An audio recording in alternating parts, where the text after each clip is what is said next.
Bonjour tout le monde. Aujourd'hui, on parle des puissances, des racines carrées avec les fractions. On va aussi apprendre à calculer le pourcentage d'un nombre et à calculer une partie d'un nombre, donc une fraction. On commence avec les puissances.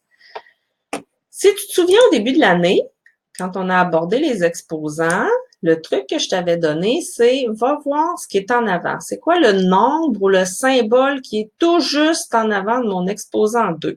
Dans ce cas-ci, c'est la parenthèse. Qu'est-ce que je vais devoir écrire à 2 reprises?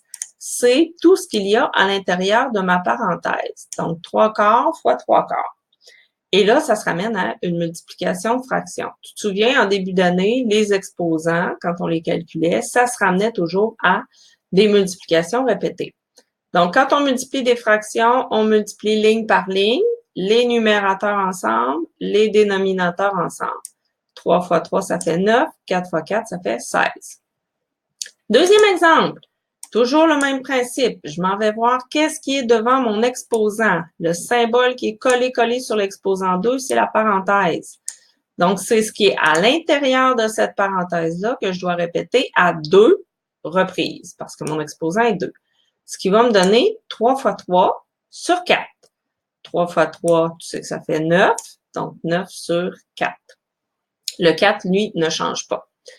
Dernier exemple. Mon exposant s'applique à ce qui vient tout juste devant lui, donc à la parenthèse. Et là, je t'ai mis un autre petit exemple à côté pour que tu vois bien. Donc, dans ce cas-ci, l'exposant s'appliquait à 4. Dans le deuxième cas, l'exposant aussi va s'appliquer à 4 seulement. Donc, dans mes deux derniers exemples, qu'il y ait ou pas des parenthèses, ça n'a aucun impact parce que l'exposant, de toute façon, ne s'applique qu'à 4. Donc, ça, il faut que tu apprennes ton cerveau à faire la distinction entre les deux. Quand est-ce qu'il s'applique juste à mon numérateur ou quand est-ce qu'il s'applique à toute la fraction au complet. Le truc pour t'en sortir, c'est de toujours aller voir quel symbole est en avant de l'exposant. C'est vraiment ça qui fonctionne. Donc, c'est le chiffre 4 que je dois écrire à 2 reprises. Le 3, lui, ne change pas. Donc, 4 fois 4, ça fait 16. Et au numérateur, je garde mon 3. Donc, c'est pas plus compliqué que ça pour les puissances des fractions. Maintenant, les racines carrées. Racine carrée, je te rappelle, c'est, par exemple, la racine carrée de 144. Je dois trouver un nombre multiplié par lui-même qui va me donner 144. Donc là, c'est pas une division, il n'y a pas de calcul à faire. Tu fais juste référence à tes tables de multiplication que tu as apprises. Qu'est-ce qui donne 144 dans mes tables de multiplication? Ben, c'est 12 fois 12. Donc, quand je calcule la racine carrée de 44, ça me fait 12. Quand je calcule la racine carrée de 36, je vais trouver un nombre multiplié par lui-même qui va me donner 36. Encore une fois, tu ne fais pas de division. Tu réfères à tes tables de multiplication et tu te souviens que 6 fois 6, ça faisait 36. Donc, la racine de 144, ça fait 12. Je la remplace par 12. La racine de 36, ça fait 6. Et la dernière étape que tu dois prendre l'habitude de faire quand c'est possible de le faire, tu simplifies ta fraction. 12 sixièmes. Je pourrais faire diviser en 6, diviser en 6, ce qui me donnerait 2 sur 1, ou j'écris tout simplement 2. Le sur 1, on n'est pas obligé de le mettre. Il est toujours là. Tu dois savoir qu'il est là, mais on n'est pas obligé de le mettre. Donc, ce que je voulais te montrer ici, c'est que même si tes racines carrées sont écrites sous la forme de fractions, tu te souviens qu'une fraction, c'est une division. Donc, j'aurais pu les écrire comme ça aussi. La racine de 144, c'est 12. Et là, je vais faire diviser par la racine de 36. Donc, 12 divisé par 6, ce qui fait 2. Exactement la même chose que tantôt. Donc, que ce soit présenté sous la forme d'une fraction ou sous la forme d'une division à l'horizontale, c'est exactement le même principe. Il n'y a rien qui change. Maintenant, le deuxième exemple. La racine carrée de toute ma fraction. Là, c'est la fraction au complet qui est au radicand de. Tu te souviens, radicand de, c'est ce qui est en dessous du radical. Radical, c'est le crochet.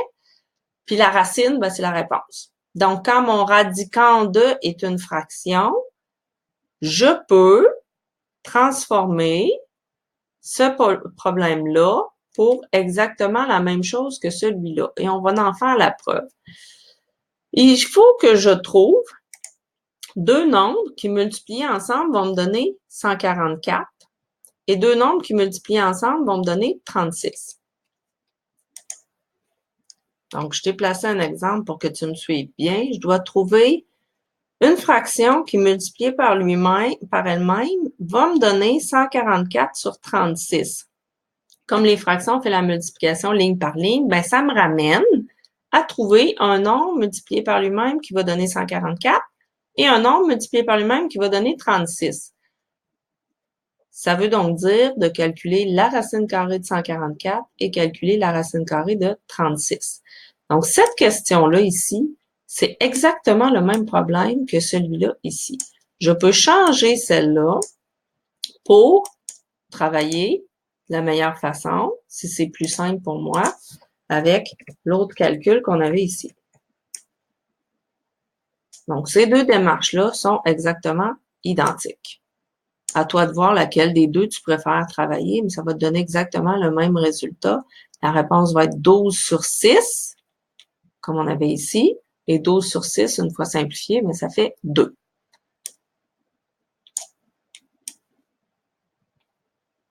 Je te mets ça comme ça ici. Donc, peu importe comment il est présenté, ton problème, que ce soit deux racines une par-dessus l'autre ou une fraction en dessous de ta racine, c'est exactement la même chose. Maintenant, si ma racine carrée est juste au numérateur, ben ça veut dire que je prends la racine de juste 144. Le 36, lui, il ne changera pas. Ce qui va me donner 12 sur 36. Le 36 n'a pas changé parce qu'il n'est pas sous le radical. Et 12 sur 36, ça se simplifie par 6, sûr et certain. Donc, t'oublies pas d'écrire tes petits divisé par 6, divisé par 6. Moi, aujourd'hui, je peux pas le faire à cause que ça serait trop difficile à l'ordinateur. Je suis pas devant mon tableau. Et là, j'ai fait exprès pour te montrer qu'on peut le faire à petits pas, simplifier une fraction. 12 sur 36, on a dit divisé par 6, divisé par 6. Ça me donne 2 sixièmes. 2 sixièmes, ça se simplifie encore. Je peux diviser par 2, diviser par 2, ce qui me donne 1 tiers. Donc, arrête de perdre ton temps à chercher le plus gros nombre qui va diviser 12 et 36. Vas-y avec ce que tu vois. Je le sais que ça se divise par 6, mais divise par 6. Si tu as vu tout de suite que ça se divisait par 12, ben vas-y en divisant le numérateur et le dénominateur par 12. Mais vas-y avec ce que ton cerveau comprend le plus rapidement. Arrête de te casser les pieds pour rien. Dernier exemple, ma racine carrée est au dénominateur seulement. Donc, 144 sur 36, je vais prendre la racine carrée du dénominateur seulement. Donc, oups, ici j'ai fait une petite erreur. La racine carrée de 36, c'est 6. Donc, ce qui va me donner 144 sur 6. Bon, j'ai corrigé tout ça. Donc, 144 sur 6. Et là, je peux simplifier par 6 et par 6 au dénominateur. 144 divisé par 6, ça me donne 24. 6 divisé par 6, ça me donne 1. Et là, porte attention, ça là, il faut que ton cerveau soit habitué de voir ça. 24 sur 1, c'est la même chose que 24. 24 divisé par 1, ça donne 24. Quand on a besoin, ça va arriver un peu plus tard, on va avoir un 24 tout seul, on va se donner de la peine de le mettre sur 1 parce que ça va faciliter notre calcul. Donc, le sur 1, là, des fois, on va le mettre, des fois, on l'enlève. Ça dépend de ce qu'on a à faire. Qu'il soit là ou pas, ça change absolument rien. Donc, habitue ton cerveau à travailler avec ces deux versions-là. Maintenant, on est rendu à passer à une partie d'un nombre. D'abord, 3/4 de 22. En contexte, ça pourrait être, par exemple, les 3/4 de mes 22 élèves ont les cheveux bruns. Donc, je veux calculer à combien d'élèves ça correspond. Je dois faire les 3/4 de 22. Donc, 3/4, on le laisse tel quel. À la place du de, le mot de en mathématiques veut souvent dire fois. Quand il y a une quantité, un mot mathématique devant, et qu'il y a une quantité, un nombre derrière le mot de, ben le de, il a le sens de multiplication. Si je te dis j'ai mangé 4 pointes de pizza, le de pizza, il n'y a pas de sens de multiplication là. Mais dans ce cas-ci, parce qu'il y a des quantités devant et derrière le mot de, ben il a le sens de multiplier. Donc 4 tiers, 3 quarts fois 22. Et là, si tu te souviens, tantôt, on s'était dit, quand j'ai un nombre naturel ou un nombre entier qui n'a pas de dénominateur, je peux aller lui ajouter 1 au dénominateur, histoire d'être capable de travailler. Ben, c'est ça qu'on va faire. Donc, on multiplie notre fraction, qui nous donne 66 quarts, les numérateurs ensemble, pardon, les dénominateurs ensemble, et on simplifie. Donc, moi, j'ai vu que ça se simplifiait par 2, divisé par 2, divisé par 2, ça me donne 33 demi. Et ensuite, tu peux faire la division 33 divisé par 2. Et là, ça dépend du contexte que tu as. Si c'était mon exemple d'élève qui a les cheveux bruns, mais là, ça sonne un peu bizarre que 16,5 élèves aient les cheveux bruns. Ça dépend toujours de ton contexte. Donc, des fois, on va laisser notre fraction réduite en guise de réponse et d'autres fois, on va mettre en nombre décimal. Si c'était 3 quarts de mes économies de 22 $, ben là, je mettrais 16,50 $. Ça serait plus pertinent que de mettre 33 sur 2. OK? Donc, dépendamment du contexte, tu peux donner ta réponse en fraction ou en nombre décimal. Si c'était à l'examen, à moins que ce soit clairement spécifié, moi, j'accepterais les deux. Sinon, il faut que tu y ailles avec le contexte. Donc, quand c'est de l'argent, c'est sûr que tu vas le donner en nombre décimal. Calcul suivant, le pourcentage d'un nombre. Je t'ai mis 3 exemples. Donc, calcul 60% de 28, 120% de 28 et 0,3% de 28. Je veux que tu saches pourquoi j'ai choisi ces 3 exemples-là. Ici, là, mon 120%, c'est plus que 100%. Je prends tout mon 28 et un peu plus. 0,3%, c'est plus petit que 1%. Je ne prends même pas 1% de 28. Mais ces 3 calculs-là, ils existent dans la vraie vie. Donc, il faut savoir les faire. Donc, qu'est-ce qu'on s'était dit tantôt? D'abord, un pourcentage, on peut le mettre en fraction sur 100. On avait aussi parlé que le 2 voulait dire fois. Et quand on a un nombre qui n'a pas de dénominateur, on peut le mettre sur 1. Donc, j'ai changé mon calcul qui était écrit ici en mots pour un calcul mathématique. Maintenant, si ça t'aide, tu peux déjà, en partant, aller simplifier tes fractions. Au lieu de travailler avec 60 sur 100, on pourrait travailler avec juste 6 sur 10. Je suis même pas obligée de les rendre simplifiés au maximum. Je peux juste faire en sorte que mon calcul soit plus facile à faire, tout simplement. Donc, à toi de voir jusqu'où tu vas le simplifier. Donc, je l'ai laissé en 6 dixièmes. 6 fois 28, on multiplie ligne par ligne. Ça fait 168. 1 fois 10, ça fait 10. Et là, je peux simplifier par 2.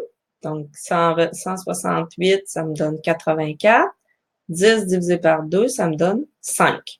Et encore une fois, dépendamment du contexte, tu vas le laisser sous forme de fraction ou tu vas faire ta division, 84 divisé par 5, pour le mettre en nombre décimal. Ça, c'est selon ce qu'on te demande dans la question. Deuxième exemple, on fait exactement le même principe. Mon pourcentage, je vais le transformer en fraction sur 100.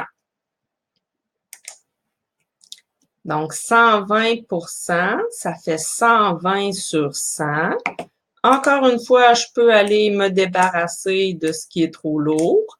Travailler avec 12 sur 10 fois 28 sur 1. On met le sur 1 pour nous faciliter la vie avec notre multiplication de fractions. Donc, je t'ai terminé la démarche. 336 sur 10, j'ai multiplié ligne par ligne. J'ai simplifié ma fraction en divisant par 2 le numérateur et le dénominateur. Et là, je suis allée jusqu'au bout de mon idée pour que tu vois ce dont je te parlais tantôt. 120% de 28, j'ai pris mon 100% puis un autre 20%. J'ai pris plus que mon 28 au complet. Regarde, ça me donne 33,6. quand ton pourcentage est plus élevé que 100, le résultat de ton calcul va être plus élevé que le nombre de départ. Troisième exemple, 0,3 de 28. D'abord, l'erreur que je vois souvent, c'est quand vient le temps de mettre ton pourcentage en fraction. Donc, on va prendre le temps de faire ça. Donc, j'obtiens 0,3. Mon numérateur, il n'a pas changé. Je prends exactement le chiffre qui est en avant de mon signe pourcentage et je le mets sur 100. Dans le fond, je remplace le symbole % par sur 100. Si ça t'embête d'avoir un nombre à virgule au numérateur, tu peux aller tout simplement faire un petit x10. Là, j'essaie de t'écrire ça comme ça. Tu te souviens que faire x10, ça nous permet de déplacer la virgule d'un chiffre vers la droite. Donc, ce qui me donnerait, donc en faisant x10, je me retrouve avec 3 sur 1000 multiplié par 28. Et là, j'ai une fraction avec laquelle je suis peut-être un peu plus à l'aise. Donc, on fait la multiplication ligne par ligne comme on est habitué, ce qui va me donner 84 sur 1000 et une fois simplifié, 21 sur 250. Si on applique la même stratégie que tantôt et qu'on fait notre division, là, je vais essayer de tasser ça un petit peu pour que tu puisses bien voir. Si je faisais la division au long, 21 divisé par 250, ça me donnerait 0,084. Donc, je n'ai même pas pris 1% de 28. Imagine que 28, c'est ta tarte au complet. J'ai même pas pris 1% de ma tarte au complet. Ça correspond à 0,084. Donc, si ton pourcentage est très petit, c'est normal que ta réponse soit très petite aussi. Donc, je voulais te faire voir que ça existe, des pourcentages. Ça se trouve pas juste entre 0 et 100, un pourcentage. Ça peut être plus élevé que 100 et ça peut être plus petit que 1%. Et ça pourrait être négatif aussi dans certains contextes. Donc, ça fait le tour de ce qu'on avait à voir aujourd'hui. J'espère qu'en chemin, tu as pris tes notes et que tu vas t'en servir pour faire ton travail.